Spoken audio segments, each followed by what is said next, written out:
Hey, it's Kathy Olislar with the Triangle Net. This is an episode of Journey into Cybersecurity. I have Jamela Blackwell with me. Did I Hi, say it right? everyone. Yes, you did, my friend. Okay, good, good, good. Well, welcome, Jamila, on this podcast. You have an amazing story to tell, and I think many people will see themselves in one way or another in your journey. So, how about you kind of paint a picture a little bit about who you are, where you are today, and then we'll Mhm. go back in time, talk about Jamila, the little kid. Okay, well, thank you for having me, Kathy. I appreciate this opportunity. And so, Jamila went pretty much back and forth all around the world. My husband was in the service, so I was a military spouse.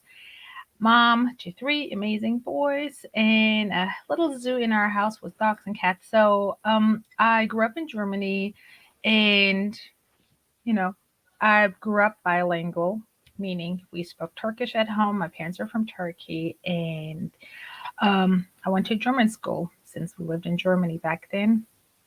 I met my husband after I finished high school. I was in college, he was in the service, and I decided, okay, what can I do? Because I knew I would end up living in the United States eventually. And I that was my first time I actually went into IT. I got a little associate's degree through a education program that in Germany, when you work, the education company or the education, yeah, they support you with that or provide you to switch to a different job opportunity. And it was a mixture of IT management and business management. So that was a Oh, great opportunity for me to go in and learn. And I had the privilege to also do an internship for 6 months as a network um, admin support at mhm. the, and I did like, we pretty much did everything. I did IT support. I did, you know, the network help. We did all these different fun things. It was really, really new for me. And back in, 2000, being a female in that field was Mhm. unheard of. So that was a little intimidating back then. And then we realized, okay, my husband being in the service, we bounced between the States and Germany back and forth for a couple of years. And in 2009, we decided, okay, it's time for us to root back in North Carolina, where he's from. And I was like, okay, what would I like to do with my life since the kids are getting older? And I got to meet Mr. Derek Thompson from Twins and Tech at our school where my kids were attending. And he did the robotics club. And that Mhm. kind of sparked that old, interest back up in me, doing something with computers and IT related. And about a year and a half ago, I decided to make the transition into cybersecurity because that, after researching, I was like, what would I like to do? And I'm like, you know what? I really love what Derek was trying to teach the kids was Python coding.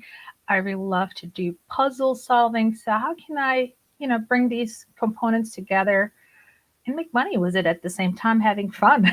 Yeah. So before we keep going down that hmm storyline, I want to go back in time. Yeah. What were your areas of interest when you were younger?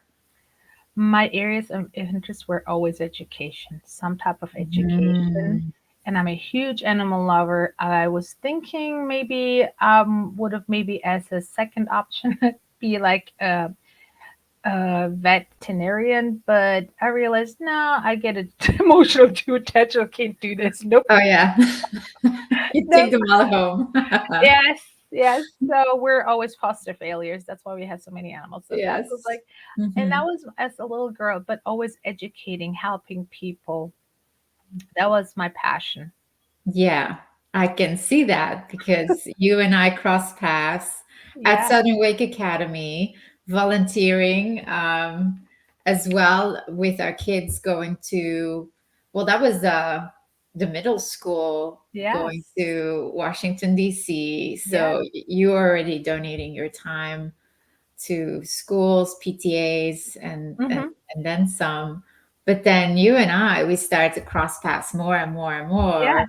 thanks to Derek, Ex- Yes. and the Tweeds and Technology organization, who's has such a great and beautiful mission, is to really Hmm. introduce STEM at a much earlier age, before girls start to think that STEM is not for them, before Hmm.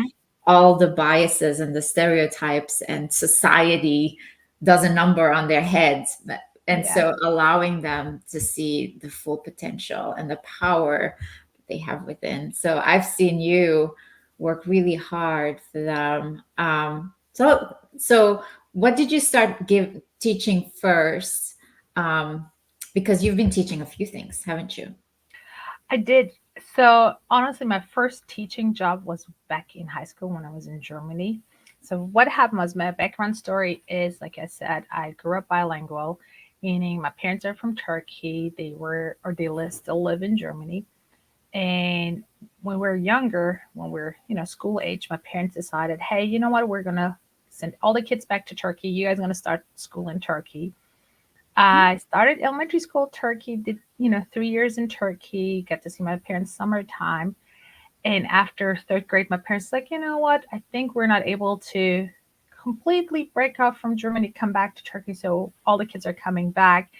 And we had to pretty much transition from, the speaking Turkish every day, Mhm. going to a school where you don't understand anything because you forgot most of it when you were Yeah, little. and it's a hard language, It German. is. It's very unique. I had an amazing teacher who was like, look, she saw my potential and she knew it was just a barrier language. And she talked to my parents and made me repeat third grade, which I was not happy at that time. But she taught me also on her free time German every day Yeah. for 1 hour every day, Monday through Friday. She would, take some of Wow. the kids who were struggling with the language, and because of her, I was able to catch up within a year. And in Germany, the school system is a little bit different here. They do have middle and high school, but it Mhm. goes by grade averages. So you get more support or more depth education. And I was able, after basically a year and a half, to go to be picked for the highest education for the gymnasium. And I finished the gymnasium in 1996. I had fun. We had a lot of exchange students. And that's when I realized, okay, I want to do education. I had started already going into school. And around that time, like between 94, 93, 94, I used to go to a homework help place that Mm. was by retired German ladies. Like, they were usually in teaching or education, and they were helping a lot of the, back then, the guest workers were mainly Turkish. So they would help the kids to do homework or was their homework. And I was Wow. part of that program. And eventually the ladies were getting older and they realized, hey, you know what? You can close the gap, because whatever they couldn't understand in German, the kids, I would translate for them, or I would do parent teacher conferences for them. And I would be the translator, was, 15, 16 years old.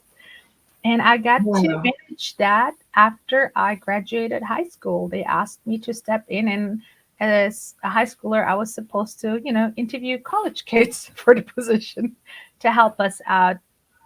So that was my first path in education. That is so cool.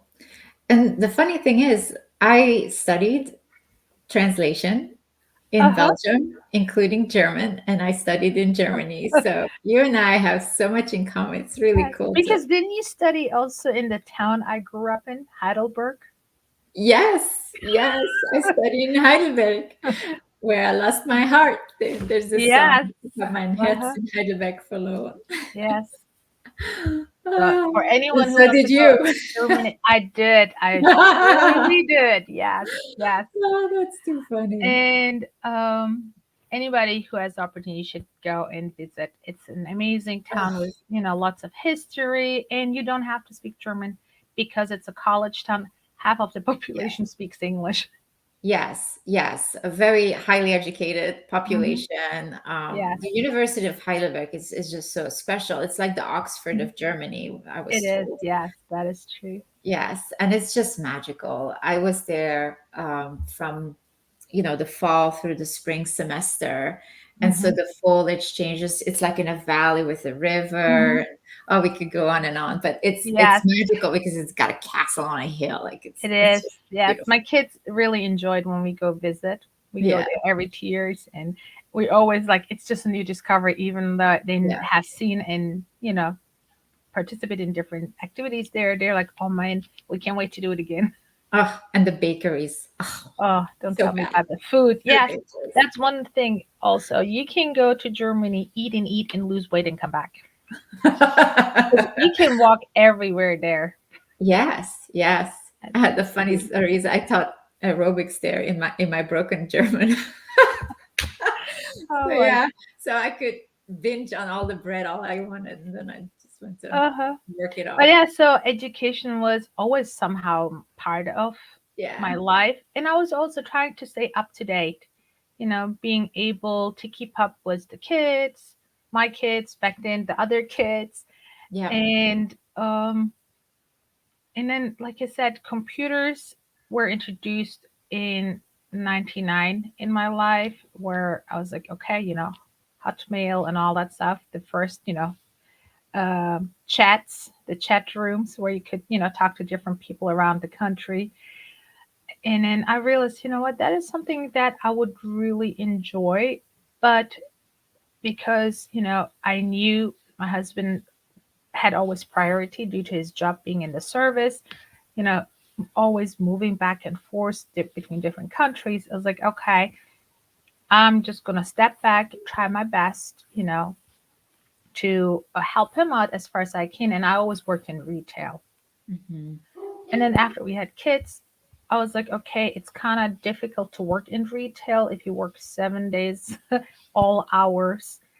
And, my husband would get deployed or, he had different work schedules. So we had to figure it out. And eventually I was like, you know what? I'm just going to stay home till the kids are old enough to go to school and then see what is next for me. Because I had started when we were stationed in Missouri, a business degree, but then I realized, okay, that's a little bit too much having a newborn, a toddler, school. Okay. So you have to be also able to say, you know what, this is too much for me. I need a break or I need to step back for a minute. But I never stopped learning. yeah. That's so awesome. Um, you also you helped a family who had a family business manage their business or family business or family. I don't know Yes, how you say family. it, but So you did family, so yes. much for them. I've been doing so what I did was after, like I said, my kids got older, I started, working back in retail because that was the easiest since I knew that. I had experience in it. After doing that for a couple of years, I got to meet someone who was, doing different services for, families or houses, like, by cleaning, concierge work, whatever. And eventually one of the families were like, hey, would you be interested just, working solely for us? And I was like, yeah, why not? But, I still had to prioritize certain things as like my kids when they come school. So it was Mhm. a very flexible work environment for me. And then the older my kids get, the more I was able to help the family. And yeah, so I've been with them for over 10 years. And it's a kind of sad moment for all of us, but Mhm. she is supporting me, moving into cybersecurity because I told her last year, thank you for all the, fun time and memories, but I would love to move to a different, um, job and I would love to go back to school. So I won't be able to do all of this. Mhm. And I took, a little break from working for her, went to school. I did my Coursera course where I earned my IBM cybersecurity analytics certification. And then when I came back last year, I was like, hey, how are you guys doing? And she was like, hey, we could use still some help. And would you be interested, helping us part time? And I've been doing that while I have been still continuing learning. And but moving forward, so next week Wednesday I have my CC exam, and I'm hoping after that, January next year, that I will have hopefully a full-time position, which be more in cybersecurity versus being a concierge work Yeah. or executive assistant. So you and I, we talked a while ago, less than a year, I think, but Hmm. something along those lines, where Yes. we kind of talked about, okay, how can we help Camilla find her path into cybersecurity? Because obviously cybersecurity is a huge domain. Hmm. So it's Yes. and it's also known that you have to break into it. You can't just Hmm. walk into it. No. You're not invited into it. You have to kind No. of do magic stuff, or just, Chase a unicorn. yeah, like it's silly. And I'm Yeah. getting really frustrated Hmm. seeing people struggle so much. So Hmm. let's kind of unravel a little bit the Yes. things that we had talked about and Hmm. how that's going, and Hmm. where you're running into walls, obstacles, Hmm. challenges. So the first one was building out your LinkedIn profile, Hmm. and then following also people in Hmm. cybersecurity, especially ladies, leaders in that Hmm. space, allowing you to kind of become part of an ecosystem that is virtual. But on LinkedIn, I feel like there is some strong bonds Hmm. with people Yes. in LinkedIn. So, how's that going for you? It is going amazing. Thank you. Like I said, I started what about a year and a half ago. This journey, I came to you, Derek, John, like a couple other people Yeah. for guidance. Because as you were saying, I was like, yeah, I want to do cybersecurity. What can I do? And I was like overwhelmed with all the different choices. Mhm. And like you said, I built up my LinkedIn profile. I decided I was following different, webinars, listening to different courses, going to different events where I was able to connect with people and grow my network. I am a member of ISSA, so I joined that. That helped me a lot to learn more and connect. And also, women in cybersecurity, different organizations were very helpful and amazing. Great. That's really good. Hmm. Um, that was the next part, was to find your tribe, is to really find Yes. a place where you feel like you belong. Hmm. Um, I also recommended to keep giving, earn trust. Trust is Hmm. the most Yes. fundamental product that you can Hmm. provide to any organization. Um, and I know that you are contributing to ISSA, you're volunteering Hmm. for them at InfoSeekon. Yes, I'm so Um, excited. That's going to be my third year. wow, that's amazing. Yes. And I get to be the lucky person to have you on my Yes. panel at I'm InfoSeekon. so excited. Yes, really thrilled about that. It's an experiment because there has never been a panel where students, job seekers, educators, and employers, professionals all come together to the table Hmm. and share their unique perspectives when it comes to either breaking into cybersecurity, getting a job, Hmm. providing the education that is relevant for Yeah. those students, and then finding the right candidates and helping them get in. Hmm. So it's going to be super interesting to. It is. You have uh, amazing guests. Ran into some of them at the ISSA meeting oh, too. sweet, sweet. Yes, yes. I ran into Patrick. Excellent. Yes, I Excellent. was like, oh, we're talking. He's like, yeah, I'll be, at the panel. And I'm like, is it Kathy's pen? He's like, how did you know? I was like, guess what? I'll be sitting next to you. Yes, yes. So So yes, you're doing amazing things too. Oh, Like thank you're you. giving all these opportunities, and I have to say, because of your guidance, push, you're introducing me to different connections, mentors, sending me always information that I must, that I haven't seen or aware of. You taught me what to look for as well, because it definitely helps having more than one mentor or people around you. Like you said, finding your tribe is very important. Peter Hewitt has been a great supporter besides Derek and Jackie in this journey. And then going to ISSA, like you said, networking, after a while, people get to know you and they're like, hey, because a couple of months ago, they were like, hey, Jamila, you need to talk to this person because I think he's looking for something and you might, maybe fit, the profile. Why don't you guys connect? And it's just amazing. I love hearing that, and thank you that we give you advice, but then you're also taking it and you're running with it and Yeah. taking it to the next level. I think it's great that you're having multiple mentors because Hmm. everybody has their own unique story, Hmm. knows other people, and that's indeed how people get to know you. It's not just about who you know, but who knows you That as is true as well. well. Yes. Yes. And anyone who wants to break into this field, I have to say, I mean, there are different ways. There are different ways to break into this field. I am a person who is very self motivated, a self starter. So I was like, okay, I'm just going to do all these self guided lessons.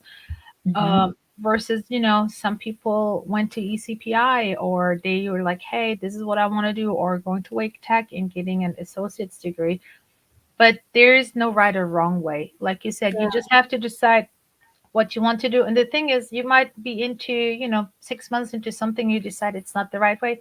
It's transferable. That's the beauty in cybersecurity, I think.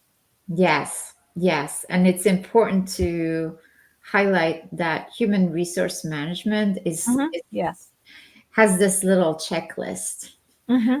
of all the Yes. things these unicorns have to have. You have to It have has. a bachelor's degree, a master's Uh-huh. would be great in computer Yes. sciences, a couple of certifications, including the CISSP, Uh-huh. 5 to 10 years work experience. It's an At entry level least. job. Yes. Like, come on, people. Throw out the whole Yes. spreadsheets and let's focus on the skills. What is the job and what skills do you need? and Mm-hmm. and even the White House, the cybersecurity strategy Hmm. and even educational recommendations has been saying, you know stop demanding for a 4-year degree Hmm. when you have people who, like you, have transferable skills from all different domains, but Hmm. you've accumulated it over time. It's not in a 4-year degree. You just have years and years of rich experiences that complement Hmm. each other and are truly valuable. So I think we need to really push and challenge HR to be more skill based focused Yes. versus a checklist that is unrealistic. So I'm That getting is so my true. No, yes, I know. Let's just, get it in there. No, that is true. And I was intimidated in the beginning and I was overwhelmed when I started this journey because I would look at the job descriptions Mhm. just to see, okay, what are the employers looking for? What do I need to focus on? What should I Yeah. get first? And it is so overwhelming because the Mhm. amount of the things that they ask of you or require, and I'm like, this is so wild. And because I'm like, nobody's going to be able to fulfill this, or you have to be, like you said, a unicorn, and you're going to burn out doing all of that stuff that they're asking of one Mhm. person. So that is one thing I had to kind of, like you said, break that little barrier and say, you know what, I'm just going to try, apply for it, and go for it. And I think another thing is everything on paper looks so scary, or you can't even go through this HR process because if you don't have these certain words in your resume or somehow incorporated in your application, it's just going to bounce off anyway. So it is so difficult. I miss somewhat the human interaction because Yeah. I think a lot gets lost in. I know we're in a more modern time where we can do everything online, But I think having to be able to either, right, even HR should maybe talk to people. Even if they, I mean, just do 5 minute interview, kind of get a feel, Mhm, because sometimes what you see on paper is not the person. Because a mhm. lot of people also try to, you know, not be always honest because they want to get into the door and break into cybersecurity. And I'm like, okay, how are you going to do this? Because with these expectations, Yes, yes. and that's another thing I learned. A lot of people are not very truthful, and it just burns the companies too. Yes. And it's on both sides. I actually saw just recently a video from uh, Susie Welch, Jack Welch's former wife, widow. Susie Welch, she said, a job interview is a conversation between two liars. The the hiring manager, talks about, Mhm. paints a picture of the company on its best possible day, Mhm. and the applicant just says exactly what this person is expecting them to say, Uh-huh. and it is all rooted in lies. And how can Mhm. you be successful in your career that way, Mhm. when you're set up for failure to begin with, and they're setting the wrong expectations on their end as well, like on both sides we're just getting it wrong. But That yeah. is so true. So that's one thing I learned. Just be honest and be human. Like being Yes. human meaning admit, you know what, I don't know the answer, but one of the best advices that I got from one of my mentors was like, if you don't know the answer, half of the game is if you know how to Google, you're good. Yeah, you It's have like to we be all don't know resourceful. everything. Every like people who work in the position don't know, but you should know how to ask for ask the right question to find the answer for the solution. Yes, very much. So, and that is what I always carry with me. Is like, look, there is nothing that is that difficult to kind of solve. You just have to be motivated enough and don't give up. Just be Mhm. persistent. I think that's another thing I learned on this journey. And I love that there's always something new. Like you are never done learning. So even the people who Mhm. have been veterans in here, they are still learning. Yes, yes, you have to. And that's the key, right? If Hmm. you are resourceful, that's a good skill to be looking for. Not someone Yes. who's just, okay, I got this cert, I'm done. That's it. Yes. You know, Exactly. Yes. very important. Um, I think we also talked about what domain within cybersecurity was most of interest to you. Is Hmm. that still the technical testing, the hacking, the threat intelligence kind of a thing? What is it? Yes. Yes. It is definitely like I am learning to do CTF, capture the flag, because like I said, I love problem solving, and pen testing is one of it. Very much enjoyed, and I am right now with TNT Creative as their cybersecurity technician. I'm, trying to help them out in that area or support them Mhm. in the security aspect, and and all the different things I learned. I always tend to go into that part of like pen testing. They're talking about red team. I always try to use, like, I would love to do both sides, but from my experience everybody's like you can only be one or the other. Maybe Mhm. down the road you might turn into Yeah. purple. And now there's a violet team that got added to to all these different terms, Oh. apparently, thanks to AI. So, Mhm. and but yeah, definitely the pen testing, having the companies aware of all the different changes. They have been so many changes within the last months. There are new regulations, and somebody has, like I realized also in our company, like everybody's so busy learning and doing also in addition to that, doing also their everyday tasks, Mhm. that there's not always time to learn what's new on the market, what, legal things do we have to know as a company, or um, because, as we said earlier, I am trilingual, like I speak German, Turkish, and English. I'm able to attend different webinars in different languages and kind of compare the Europe side to the United States side, which is amazing to me because even though everything is cybersecurity, the regulations and the rules are, even though they're very similar, they're still very different. Oh, very much so. And And just being able to kind of gap, close that gap for it's us awesome. is fun, just to tell them, hey, this is what's going on about, ransomware, or hey, Mhm. were you guys aware that apparently North Carolina has, the law where you're not allowed to, if you have ransomware issues, like somebody in your company realize, okay, North Carolina already passed a law. That was one of the topics at one of the webinars in Europe about, hey, should we have a ban of ransomware payments? And Mhm. how would it look like? And apparently, some states in the United States have it. So I was like, wow.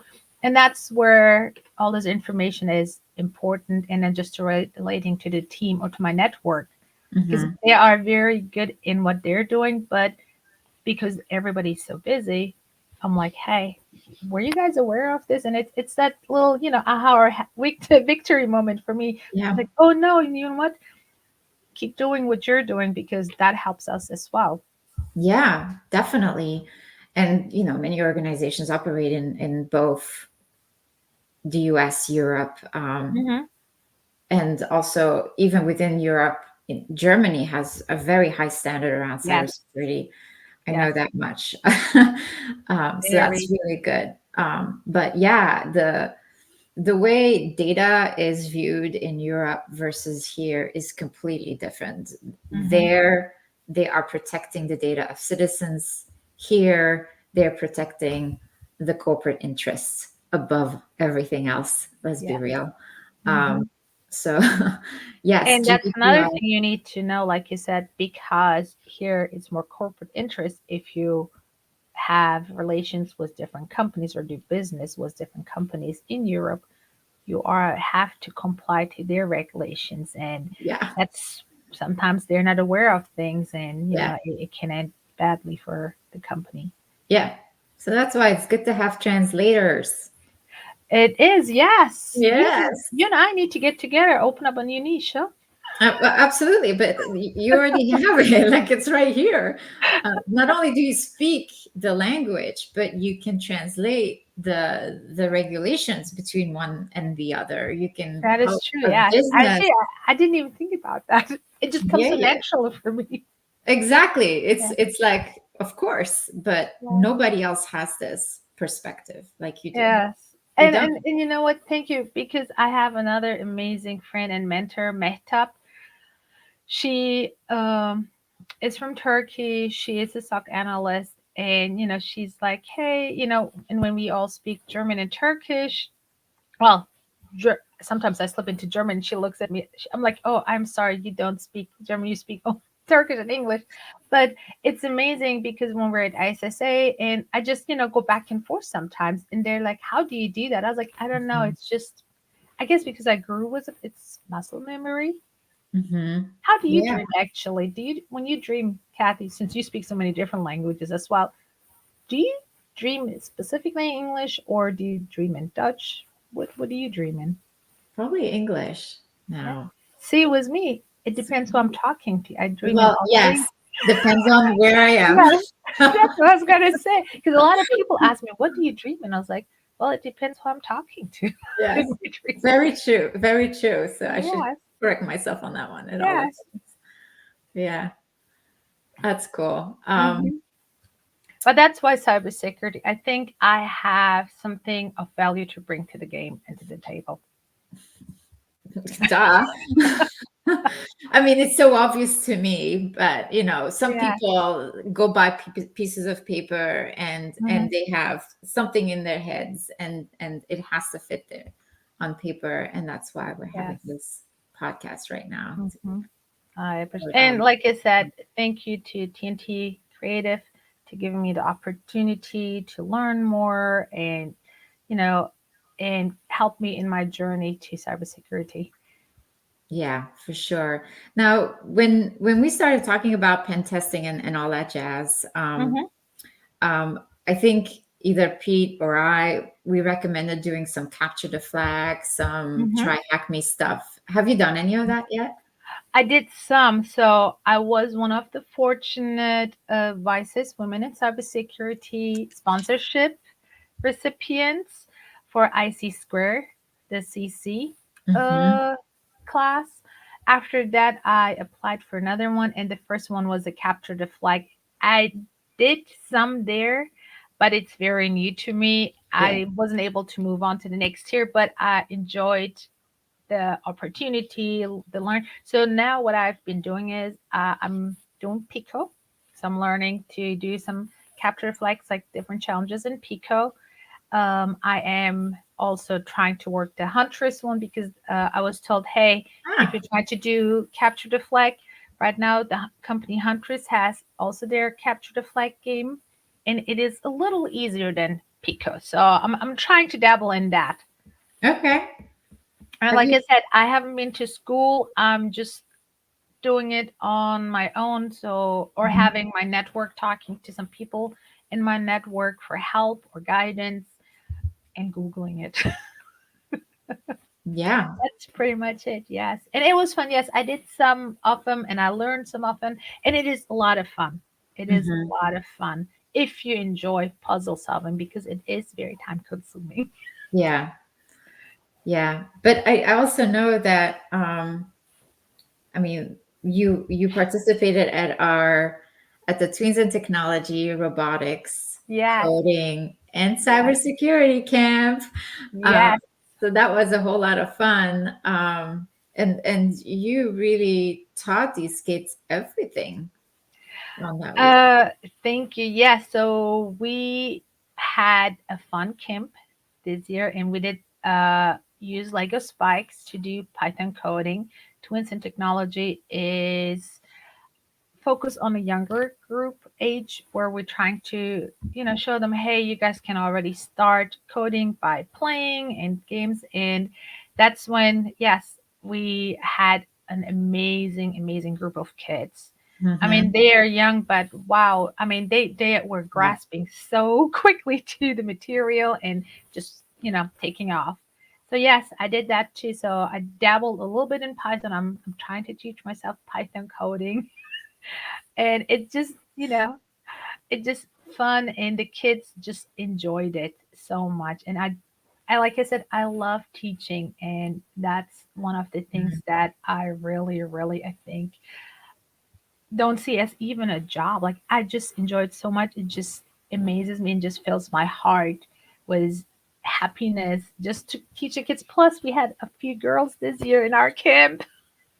It was awesome. It was fantastic. Yes. And So they were wicked smart.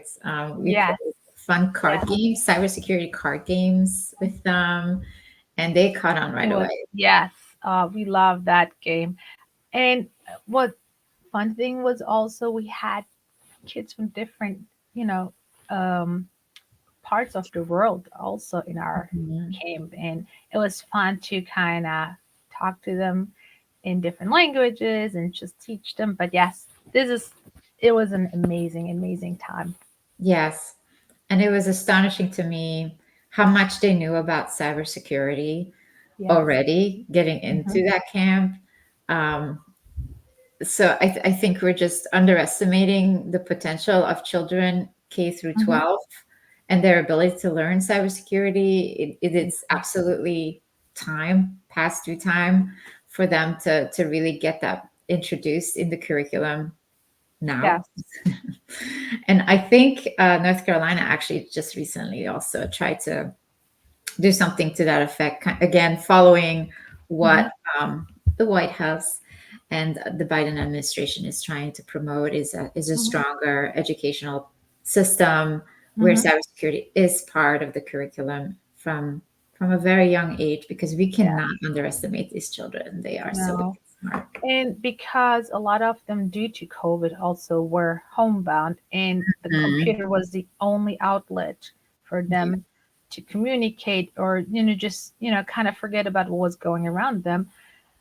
A lot of young kids took also up coding or cybersecurity or these different games that promotes all these different Mhm. skills, and Yeah. they're just loving it. And I know from some of the elementary kids, like, or elementary schools, they offer Scratch. They're trying to offer coding classes, or they Yeah. have these different, Lego or robotics clubs.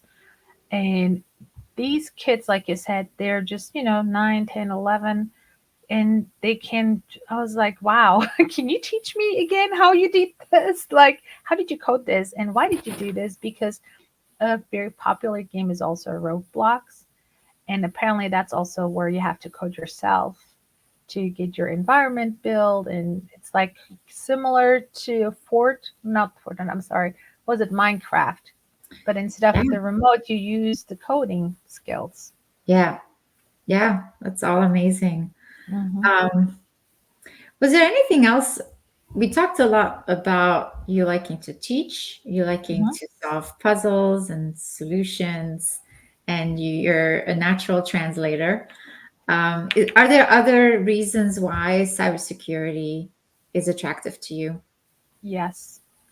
Um, I mean, I like to also think what's going to happen in 10, maybe 20 years. And I think we're growing more and more into a digital age. And I would love to be able also protect myself, but also provide protection for others. Yeah. And that was one of the reasons why I was like, I would love to be in cybersecurity, because I think we do need help. And a lot of people are not very educated or aware how to protect themselves Hmm.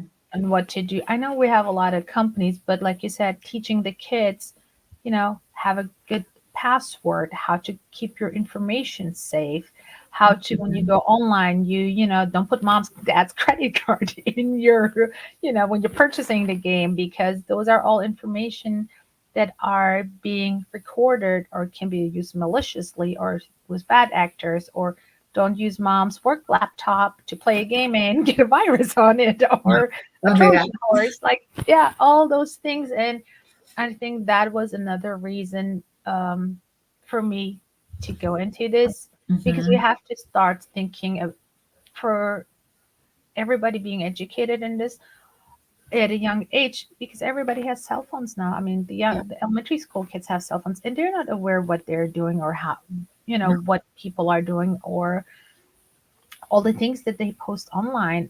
It is in the internet is forever. It Yeah. is a bottomless hole. And what you post there doesn't mean it belongs to you.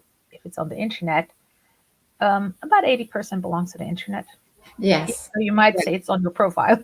Yes.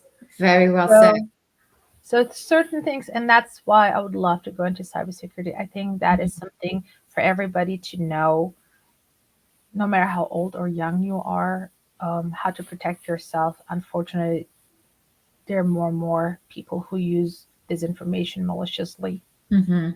Yeah. I love this because I have this saying, and this is also one of my main drivers too.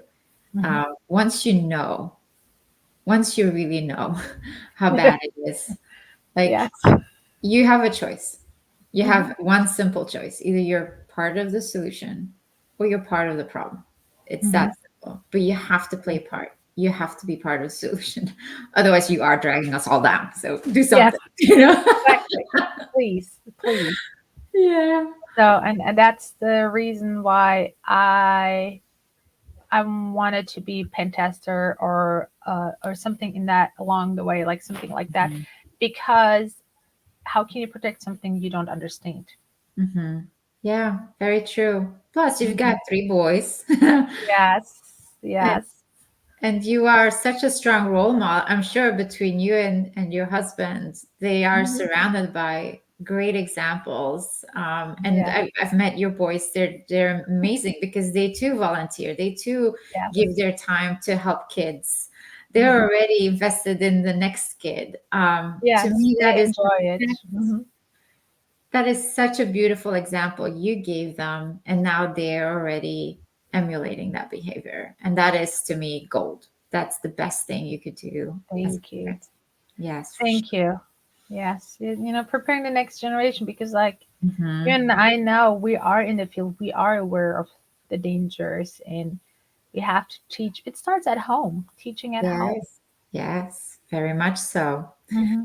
So, Camila, I know that you're not your typical cybersecurity applicant because you kind of took a windy road Yes. to this goal of being into cybersecurity. Um, we talked a little bit about trying to get the education that you need, trying to Hmm. get the hands-on experience, Hmm. and you definitely need to get now an entry-level job. Hmm. You looked at paid internships, but I Yes. think the offering of those are pretty slim. What has been your experience like on that front? On that front, it is very slim because most of the time the companies would prefer high schoolers or college kids. Hmm. And, sometimes, even though it's not sad, I think they're still not comfortable having a female in the office. It's not as much, but it comes sometimes across like that. So that was another thing. And we do not have a lot of companies who are open to offering these internships as well. There's Yes, a very limited number, there's a huge number of applicants, and that's, I think, a problem at the moment, trying yes, to, get your foot in the door. yes. Definitely something we need to kind of challenge and find a Hmm. way to solve because the people's story is it needs to be improved. Hmm. And I am of the strong belief that the reason why there aren't enough internships is because the people who would have to train the interns are already overburdened. They're already doing two jobs, very Hmm. likely, Yes. because IT, cybersecurity, they're seen as a cost line item on the budget. They're not seen as a business enabler, as something that can keep your business sustainable. And so I really think it's a cultural top-down leadership decision to Hmm. understaff, under-resource, underfund Yes. cybersecurity and then point the finger straight at the person who's running cybersecurity all by themselves.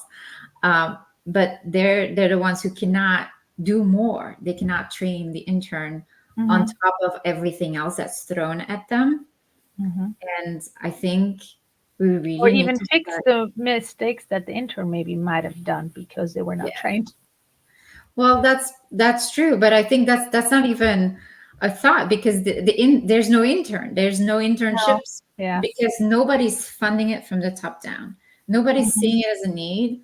We're not painting a story to say, "Hey, Mr. CEO, CFO, CEO, if you are Hmm. not putting more people in your cybersecurity practice, if you're not looking at your cyber risk as an existential risk to your business, it's Hmm. not just the end of your business, it's the end of your career because the Yes. SEC, the very many regulators in the US, Mhm. outside of US, are starting to say, Mr. CEO, CFO, CEO, legal, board of directors, you're on the hook. If Mhm. your cybersecurity fails, it's not going to be just the CISO who gets the blame. It's you Yes. because you're holding the purse strings. You're just keeping that CISO hanging by a thread. So it's time to reverse really the level of accountability Yes. and identifying where is the problem. Hmm. And I'm really going to be a strong voice You are. as much as I can to identify this as a Uh-huh. problem. As many others, but I Hmm. think that's one of them. I think we need better Yeah, funding. We need to fix the people's story and give. definitely. I mean, the government needs to put, if they can, I don't know. I know everybody is, on the budget. There's no room in the budget, but we have to find, like you said, room somewhere in the budget, or some type of incentives, for people to offer these internships because these are valuable lessons. Mhm. And if how can you get the experience that they're all asking for if nobody's Yes. wanting to take a risk on giving you the shot to get your experience. Yes. And it begs the question, who gave them their first shot, right? I'm sure Hmm. that somebody did. Yeah. They were not perfect. They didn't grow up Well, in diapers being CEOs. that is true. And what I love about the community, the network I'm in, everybody is like, look, we were where you were what in the beginning of our journey.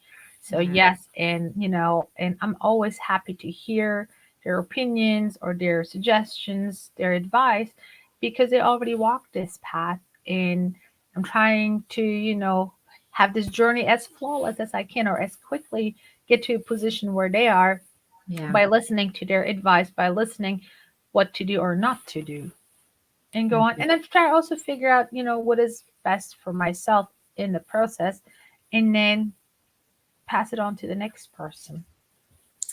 Which I absolutely love about you because you're so giving of yourself. You're giving more than you're getting from this whole system Thank right you. now. We got to fix that algorithm a little bit so that It you're will giving get fixed. it I have back. faith. I have faith. I do too. I do have faith.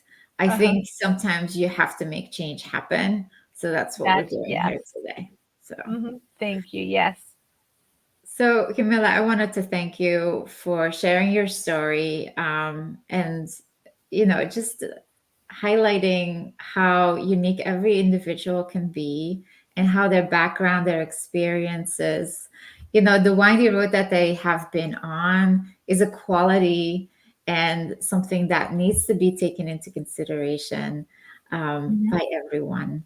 And so, hopefully, by putting a little spotlight on you, we can show the world how beautifully unique you are and how talented, skilled you are, and hopefully someone will see that. And actually someone already did see that. If may I read from the letter that you shared with me, just two Yes. paragraphs? Yes. I asked, and they said, yeah, they're happy to have it, Okay. read out. Okay, so this is a 4 paragraph recommendation letter from Mm-hmm. your current employer. Mm-hmm. And so I'm going to just read the two middle ones. Okay. Professionally, Jamila is highly intelligent, reliable, a problem solver, solution finder, and very energetic. She has a game changing work ethic and brings positivity and joy to everything she does. And I can vouch for that. Thank Um, you. Jamila brings a unique ability to the workplace with her fluency in 3 languages and her adaptability to various cultures. And that is so important. Gosh, she is continuously willing to learn new things. She is trustworthy to her core. To her core. Like, I mean, who writes the stuff in a recommendation letter if they don't mean it? And has always been committed to protecting our privacy and security. Jamila is a leader you need on your team. She leads people by building relationships and inspires people to want to do their best while holding them to a high standard of performance. She communicates with clarity, kindness, and directness as needed. Yeah. By the way, that is so hard to do. It comes as practice, I would say. I don't know, maybe it's my background too. I just have to sometimes, kind of check my Turkish background, the uh the very direct part of, in Germany, you're very direct, but then I have a very passionate Turkish part too, where, sometimes it come across very harsh. So I had to learn to kind of dampen it, but very kind, but very stern, I get love my it. point across. I love it. Um, and then finally, she is proactive and takes initiative in every area of her work. Jamila has the valuable combination of character and competency. And whoever is lucky to hire you, they will thank us one day, Jamila, because you are a treasure, and it's Thank you. about time someone discovers you and really has a joy of working with you and just Thank getting you. to know you as a human being. You are Yes, yes. amazing. Thank you, thank you. And like I said, Derek, Jackie, like TNT Creative Group, they, gave me my first shot. I'm very, very honored to be on their team because they were the first ones to say, "Hey, here, come on board, let's do this, and let us be part of your journey." Yeah. So I really, really appreciate that because I do work, but like I said, I do, I help TNT Creative in a small role. Um, that might maybe change in the future. We don't know yet, but I'm helping also my friend, my client was her home management and everything. But my goal, ultimate goal, is being full time in cybersecurity down the road. Yeah. I will make that happen, Jamila. You watch. Thank you, thank you. Yes, Oh, I thank. know. With you in my corner, I definitely will get there. Oh, I know. Sooner than later, I hope, but I know Oh, I will get there. yes. I can't wait to do a sequel. Yes, yes, we should. We Yes. should. Well, thank you so much, Jamila. You have a lovely day, and I can't Thank wait to have our panel at InfoSecon next week.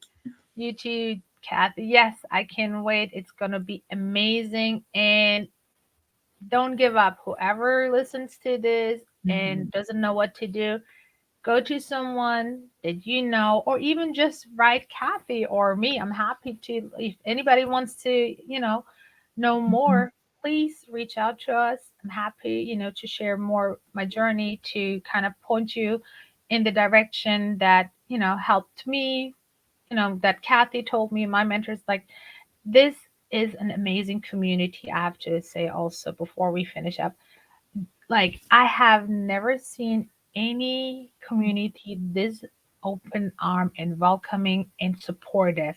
Like Yeah, there is nothing wrong. Like everybody is very helpful, kind. They will give you, the information they have so you can succeed in your journey. And this is a beautiful thing. I'm very, very honored to be part of this amazing group. I know. I know. Well, thank you so much, Camilla. I'll see you Thank you, my soon. friend. Yes, see you soon. Bye. Bye.